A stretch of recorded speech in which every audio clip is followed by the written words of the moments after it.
Muito bem, senhoras e senhores, o vídeo de hoje vai trazer curiosidade, um vídeo bem chamativo, um título bem chamativo, melhor dizendo, tipo, quais meses em 2023 comprar ações, tanto por curto prazo, para você que é tático, trader, quanto para você alocador de recurso de médio e longo prazo, talvez até previdenciário. Vou tentar colocar para vocês um pouquinho de cada um, porque eu sou assim, tem a carteira de alocação de curto prazo, tem a carteira de alocação de curto prazo, médio, longo e previdenciária, por que não? As palavras em inglês você vai desde um day trade até um holder, tá? Passando aí por swing trade, position trade, todas aquelas coisas bonitinhas. Esse vídeo aqui, pessoal, ele faz todo sentido para o final de ano. Vou passar para o disclaimer aqui e já volto para aquele gráfico para vocês já já. Faz sentido colocar no fim do ano, porque estamos falando em alocar recursos. Estamos falando da virada de um ano, tá? Faria Lima, os grandes fundos são transatlânticos, então eles também demoram um pouquinho para construir sua tese para o próximo ano, para o próximo trimestre. Tá? E alguns fundos de curto prazo, semana, mês. Tá? O papo, então, para vocês é trazer o gráfico do Ibovespa, compartilhar com vocês também o que eu espero para juros, o que eu espero para dólar, tá? E aí sim, também configurar o gráfico para que vocês não precisem mais de mim, tá? Para utilizar esse gráfico, se vocês acharem que ele foi legal, que ele trouxe um insight bom. Tá? Bom, para início, vamos iniciar com o gráfico do índice futuro, do WinFut. Não é o Ibovespa, não é o Ibov, é o WinFut. Tá? E a configuração desse gráfico aqui ele vai ser semanal. Então, o WinFut gráfico semanal. Tá? E o indicador técnico que a gente vai iniciar, vou passar para vocês aqui dois indicadores técnicos, curva de juros, dólar, para tentar achar os principais meses de investimento e ou compras táticas no Ibovespa.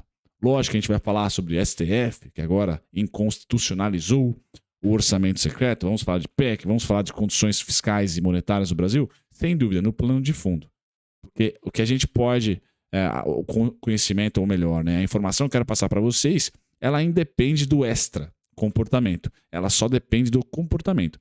Ela só vai ter uma intensidade de holder, de longo prazo, de reversão de tendência, se vier junto também condições macroeconômicas. Mas ela terá um viés de curtíssimo prazo, de especulação, mesmo que o cenário esteja negativo. Tá? Então, a parte fundamental desse vídeo aqui é dizer para vocês que sim, vocês terão todos estarão contemplados de especulador a investidor.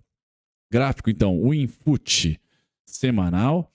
E o indicador que eu estou utilizando aqui embaixo, que a gente vai comentar um pouquinho sobre ele, é o IFR. Algumas plataformas não utilizam IFR, sim em inglês, tá? Que é o RSI, né? O RSI, que é o Índice de Força Relativa. Ele vai tentar indicar para você quando que o mercado está sobrecomprado, sobrevendido. Tá? Então é o gráfico IFR, é a configuração semanal, né? Gráfico semanal também. Tá? Período aqui, 14, período, 14 dias, tá? Ou 14 no caso, semanas, Brunão. Então, 14 semanas seria aqui o mais específico.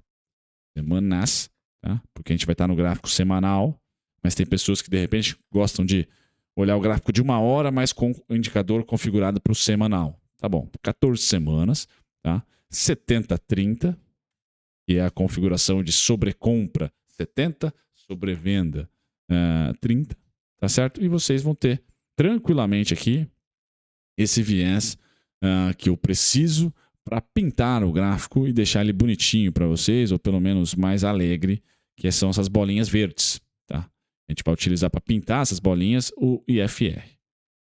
Tá? E aí o insight que eu quero trazer para vocês dos melhores meses, ou quais meses especular ou investir em ações em 2023. Simplesmente por um indicador na base semanal que vocês podem configurar na sua plataforma. Eu utilizo o TradingView, na versão gratuita vocês podem utilizar, tem essa funcionalidade. Vou deixar o link para vocês na descrição. O TradingView é parceiraço aqui do canal, gosto muito dessa plataforma, é fácil de se desenhar as coisitas. E aí, para achar este indicador, pessoal, também é mole. Tá? Você abre o seu gráfico, certo? Abre o seu gráfico do Ibovespa ou qualquer outro ativo, tá? E vá aqui na parte superior do gráfico e clique em indicadores. Tá? Clica nessa setinha aqui ou clique no indicadores. Tá? Vamos lá, vou clicar. Cliquei e vai aparecer essa barra de pesquisa. Tá? Dá um zoom para vocês aqui. Vai aparecer essa barra de pesquisa. E aí vocês digitem aqui índice de força relativa. Tá? Aqui são todos os indicadores que eu utilizo. Tem muito mais indicador de valuation do que técnico, né? Mas o técnico que eu utilizo está aqui, ó, índice de força relativo. Tá? Índice de força relativo. Então clica lá. A configuração desse índice de força relativa é mole, pessoal. Vocês podem clicar 2 vezes, vai aparecer uma linha embaixo do seu gráfico aqui, ó, tá? Vai aparecer um indicador não muito parecido com esse, porque ele vai vir todo colorido e com fundo e etc. Tá? Cliquem 2 vezes em uma das linhas. Eu vou clicar 2 vezes aqui para vocês. Beleza.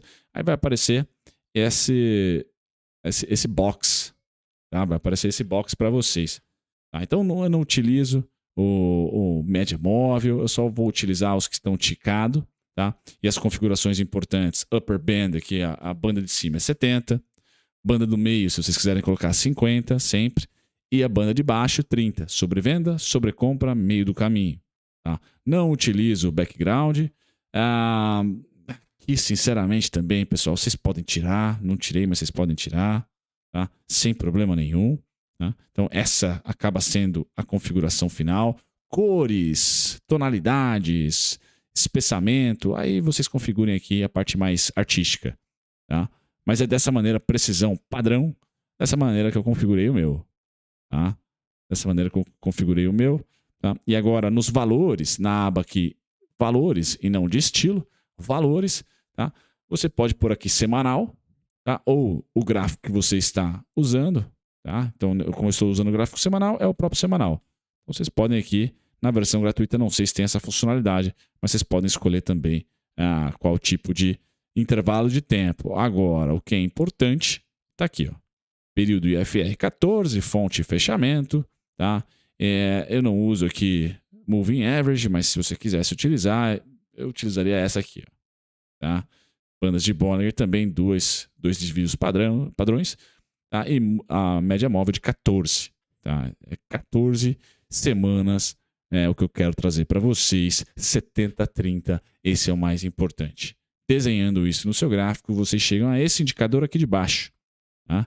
Aí eu pintei ele um pouquinho mais forte para ficar bem ilustrado para vocês.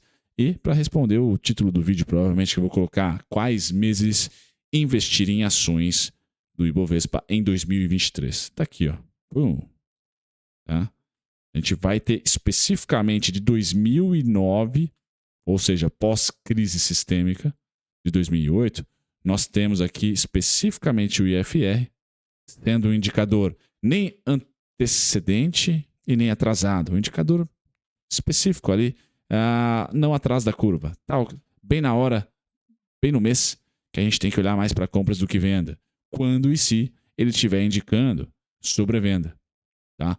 Entre 35, 30 ou menos, tá?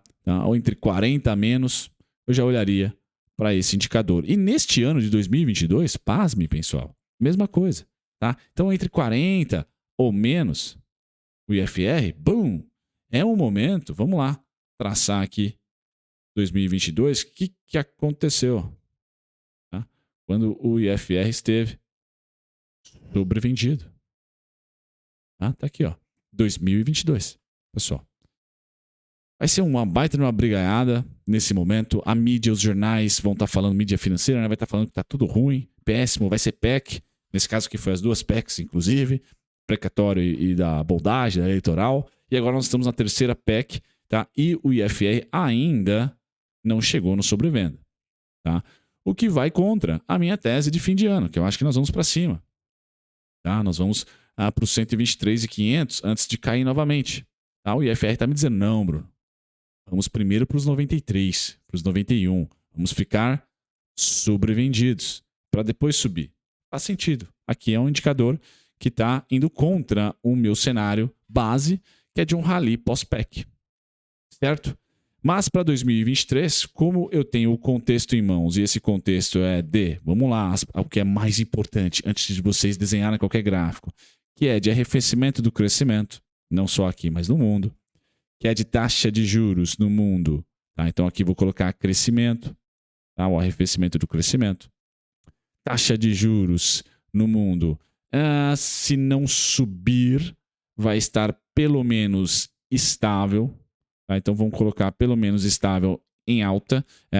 Alta não, né? Real. Vamos ter taxa de juros reais no mundo. Tá? E aqui também. Aqui é a maior do mundo. Então, taxa de juros ou em alta nos países desenvolvidos ou estabilizada num patamar real para bater na inflação. A inflação, essa sim, tá? Vai ser a única setinha aqui para baixo ou estável. Para baixo ou estável. Deixa eu utilizar a outra. Para baixo ou estável em relação ao fechamento de 2022, né? Todas essas condições. Então, crescimento 1. Se eu estou falando que o crescimento vai cair. Por quê? Política monetária e a fiscal do mundo não está mais olhando para crescimento, está olhando para inflação, para combater a inflação. Então, crescimento cai. Aqui, juros sobe ou se mantém. Inflação cai ou se mantém. Então, aqui é a inflação. Inflação cai ou se mantém. E aí, commodities, como resposta, tá, de um crescimento menor, commodities eu também posso pôr aqui em preto. Né? Commodities cai ou se mantém. Não todas, né? Commodities é um bicho um pouco mais diferente, tá? Mas commodities deve se manter até assim, ó, estável. Quem caiu sobe, quem subiu desce. Então quem caiu, por exemplo, de minério pode subir, já está subindo, né? Depois estabiliza, não vai romper máxima de 2020, 2021. E petróleo, que só subiu, agora cai.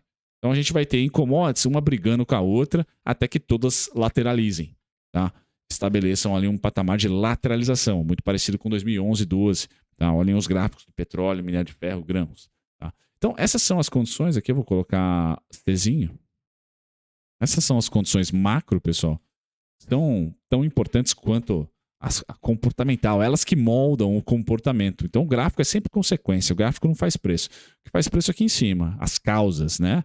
As consequências é que a gente tira dinheiro aí de movimentos técnicos. E aí eu tento participar aqui com vocês, também nos gráficos em cada vídeo que eu faço, mas nesse vídeo especificamente dando esse insight. Olha, quando o IFR, pessoal, na base semanal, no gráfico semanal, estiver de 40 menos, no input, índice futuro, não o índice Bovespa, tá? Não o cash, o futuro, tá? Que tem muita especulação ali, então muita vol. Olha, não é mais um bom momento para se olhar na venda, tá certo? Se nós repetirmos aqui um Dilma, por exemplo, Dilma 2, tá? Como foi 2014, 15, pessoal, no Dilma 2 também. Tá? Batemos aqui em 2016, batemos aqui em 2014 e foi compra. Em um período aqui bom, tá? De mais de mês de alta ou mês de alta. Depois a reversão de fato veio. Essa reversão ela vai ser muito bem quista quando nós tivermos essas condições aqui, ó, o oposto, o Czinho subindo, os juros caindo, a inflação caindo ou estável, ou até, depois de ter caído muito, se tivermos recessão, subindo, mas bem... Não tendo juros reais no mundo tão fortes como a gente tende a ter em 2023. Tá? Nós aqui no Brasil já temos em 2022, mas o mundo desenvolvido deve ter juros reais relativamente fortes em 2023. Tá? E aí commodities colocando mais para cima do que para baixo. Beleza, pessoal? Então tá aqui. Eu não coloquei o último. Tá? Aqui no Brasil, eu acredito que o dólar cai. Tá? No Brasil, o dólar cai. E no mundo também. Tá? Então eu posso colocar aqui no mundo, DXY dar uma cedida, já está cedendo. Tá? Mas ele cede e lateraliza. Ele não cede o ano inteiro. Então tomem cuidado. Porque o Fed deve pivotar nos juros em 2023. E aí ele cortando juros ou parando de subir já vai ser um alento ali para o dólar ficar um pouco esperto. Tá? Lateral, nem caindo e nem subindo. Então, dólar, eu também acho que vai ceder ano que vem. Com essa conjuntura macro, eu coloco para vocês algo parecido aconteceu entre 2012, 2011 até 2014. Tá? Em 2015 e 2016 tivemos a queda do petróleo muito forte, do minério também. Tá? Então, foi um momento de queda forte nas commodities, mas de 2010 até 2015, pessoal, 2014 especificamente, nós tivemos as commodities ainda em patamares bem elevados, laterais. Gráfico do Brent lateral, do minério lateral, tá certo? Depois que nós tivemos aí sim, 2015 e 2016, queda forte. Tá? O xisto americano no petróleo e também o baixo crescimento chinês em 2015 e 2016, queda nas commodities metálicas. Certo, pessoal? Com isso em mente, eu acho que nós estamos nesse ciclo do Ibovespa, 2010 a 2014, E eu venho falando isso para vocês há muito tempo. Commodities vão continuar a preços interessantes, só não mais em tendência. Cada vez mais, quem subiu vai cair, quem caiu vai subir e vai ficar no meio do caminho, entre mínimo de 2020 e máximo de 2021. A gente vai ficar nesse meio do caminho em 2023. Tá? É isso que eu imagino. E aí o Ibovespa respeitou na época, contexto não existe verdade sem contexto. Na época respeitou muito bem esse indicador. Então é ele que eu vou namorar pro ano que vem, pessoal. Tá? É ele que eu vou namorar ano que vem. Certo? Então eu espero gerar valor para vocês com esse tipo de insight técnico. É lógico que eu vou olhar para scanner da bolsa junto com o Market Breadth, sem dúvida nenhuma. Estamos em desconto aqui. Eu vou olhar também para a curva de juros, sem dúvida nenhuma. Pós-PEC ela fechou, será que vai fechar depois dessa PEC aqui também? Tá? Vou olhar para o dólar também, sem dúvida nenhuma. Tenho os meus alvos para o dólar aí, né, no 4,82, 4,78, 4,72. Tá? E quem sabe, dólar cheio aí 4,40, 4,39. Tá? Para cima 5,57 no máximo, depois ele volta a cair. Tá? Estamos laterais no dólar também, laterais no Ibovespa. Então assim, tá, agora já é meio que engenheiro de obra pronta, mas eu espero ter trazido para vocês, pessoal, o meu insight técnico. E se você quer mão beijada, carteira semanal para proteger o seu portfólio de longo prazo, pessoal, o Henricão tem esse desconto clássico aqui para o Clube dos Dividendos. Tá? Não é um produto barato, mas é um desconto de mais de R$1.000, que você pega a carteira dos 5 dias em ações, tá? E você também pega a Operação Fênix em opções. Tá? 2 em 1. Tá? 2 em 1 para vocês. Aí tem garantia incondicional aqui, 30 dias de garantia para você testar. Tá? Caso não goste, o reembolso é de 100%. Beleza, pessoal? Então esse é o melhor produto para você que não quer desenhar a sua própria estratégia e receber a estratégia pronta, tá? Tanto em opções como ações. Tá aqui, como ganhos rápidos do Henricão, que é o trade de 5 dias mais a Operação Fênix. Eu sou cliente de ambos, certo? Esse é o Merchan, esse é o link que vai estar na descrição para vocês. Um grande abraço, até o próximo vídeo, pessoal. Tchau, tchau.